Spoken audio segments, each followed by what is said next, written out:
ಇಂದಿನ ವಿಡಿಯೋ ವಿಷ್ಣು ಸಹಸ್ರನಾಮ ಸ್ತೋತ್ರದ 22ನೇ ಶ್ಲೋಕದ ಬಗ್ಗೆ. ಈ ವಿಡಿಯೋದಲ್ಲಿ ವಿಷ್ಣು ಸಹಸ್ರನಾಮದ 22ನೇ ಶ್ಲೋಕದ ಅರ್ಥವನ್ನು ತಿಳಿದುಕೊಳ್ಳೋಣ ಮತ್ತು ಈ ಶ್ಲೋಕವನ್ನು ಪಠಿಸುವುದರಿಂದಾಗುವ ಪ್ರಯೋಜನಗಳನ್ನು ಸಹ ನಾವು ತಿಳಿಯೋಣ. ವಿಷ್ಣು ಸಹಸ್ರನಾಮದ 22ನೇ ಶ್ಲೋಕವು ಹೀಗಿದೆ. ಅಮೃತ್ಯು ಸರ್ವದೃಕ್ಸಿಂಹ ಸಂದಾತ ಸಂಧಿಮಾನ್ ಸ್ಥಿರಃ ಅಜೋ ದುರ್ಮರ್ಷಣ ಶಸ್ತ ವಿಶ್ರುತಾತ್ಮ ಸುರಾರಿಹ. ಈ ಶ್ಲೋಕದಲ್ಲಿ ವಿಷ್ಣುವಿನ 11 ನಾಮಗಳಿವೆ. ಈಗ ವಿಷ್ಣುವಿನ ಈ ಪ್ರತಿಯೊಂದು ನಾಮದ ಅರ್ಥವನ್ನು ತಿಳಿದುಕೊಳ್ಳೋಣ. ಮೊದಲ ವಿಷ್ಣು ನಾಮವು ಹೀಗಿದೆ. ಓಂ ಅಮೃತಾವೇ ನಮಃ. ಈ ವಿಷ್ಣು ನಾಮದ ಅರ್ಥ ಭಗವಂತ ವಿಷ್ಣು ಮರಣವಿಲ್ಲದವನು ಅಥವಾ ಮರಣ ಅಥವಾ ಅದರ ಕಾರಣವಿಲ್ಲದವನು. ಎರಡನೇ ವಿಷ್ಣು ನಾಮವು ಹೀಗಿದೆ. ಓಂ ಸರ್ವದೃಶೇ ನಮಃ.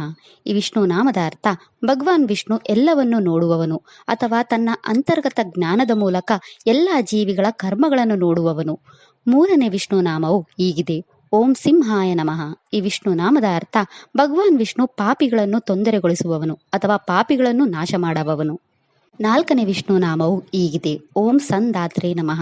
ಈ ವಿಷ್ಣು ನಾಮದ ಅರ್ಥ ಭಗವಾನ್ ವಿಷ್ಣು ತನ್ನ ಭಕ್ತರನ್ನು ತನ್ನೊಳಗೆ ಸೇರಿಸಿಕೊಳ್ಳುವವನು ಅಥವಾ ಜೀವಿಗಳನ್ನು ಅವರ ಕರ್ಮಗಳ ಫಲಗಳಿಂದ ಒಂದುಗೂಡಿಸುವವನು. ಐದನೇ ವಿಷ್ಣು ನಾಮವು ಹೀಗಿದೆ. ಓಂ ಸಂಧಿಮತೆ ನಮಃ. ಈ ವಿಷ್ಣು ನಾಮದ ಅರ್ಥ ಭಗವಾನ್ ವಿಷ್ಣು ಸ್ವತಃ ಕರ್ಮಗಳ ಫಲಗಳನ್ನು ಅನುಭವಿಸುವವನು ಅಥವಾ ತನ್ನನ್ನು ಅನುಭವಿಸುವವರೆಲ್ಲರನ್ನು ತನ್ನೊಳಗೆ ಸೇರಿಸಿಕೊಳ್ಳುವವನು. ಆರನೇ ವಿಷ್ಣು ನಾಮವು ಹೀಗಿದೆ. ಓಂ ಸ್ಥಿರಾಯ ನಮಃ.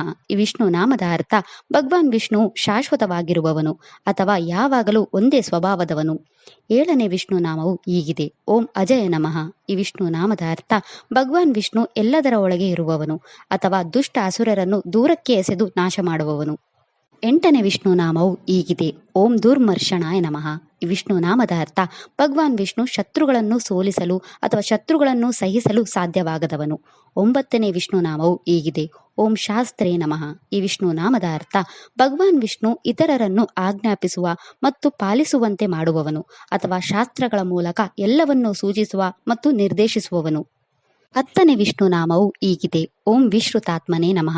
ಈ ವಿಷ್ಣು ನಾಮದ ಅರ್ಥ ಭಗವಾನ್ ವಿಷ್ಣು ಸತ್ಯ, ಜ್ಞಾನ ಇತ್ಯಾದಿ ಸಂಕೇತ ಪದಗಳ ಮೂಲಕ ಹೇಳಲಾದ ಅಥವಾ ವಿಶೇಷವಾಗಿ ತಿಳಿದಿರುವ ಎಲ್ಲ ಒಳ್ಳೆಯವರ ಆತ್ಮನಾಗಿದ್ದಾನೆ. 11ನೇ ವಿಷ್ಣು ನಾಮವು ಹೀಗಿದೆ. ಓಂ ಸುರಾರಿಜ್ಞೇ ನಮಃ.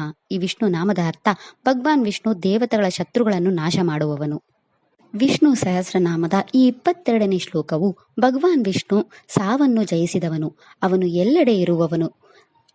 ಎಲ್ಲೆಡೆ ಇರುವವನು, ಎಲ್ಲರನ್ನೂ ನೋಡುತ್ತಾನೆ ಮತ್ತು ಶತ್ರುಗಳಿಗೆ ಭಯಂಕರವಾದ ಸಿಂಹದ ರೂಪವನ್ನು ಧರಿಸುತ್ತಾನೆ. ಅವನು ಭಕ್ತರನ್ನು ತನ್ನ ಹತ್ತಿರಕ್ಕೆ ತರುತ್ತಾನೆ ಮತ್ತು ಯಾವಾಗಲೂ ಅವರೊಂದಿಗೆ ಇರುತ್ತಾನೆ. ಅವನು ಸ್ಥಿರ ಮತ್ತು ಹುಟ್ಟದವನು.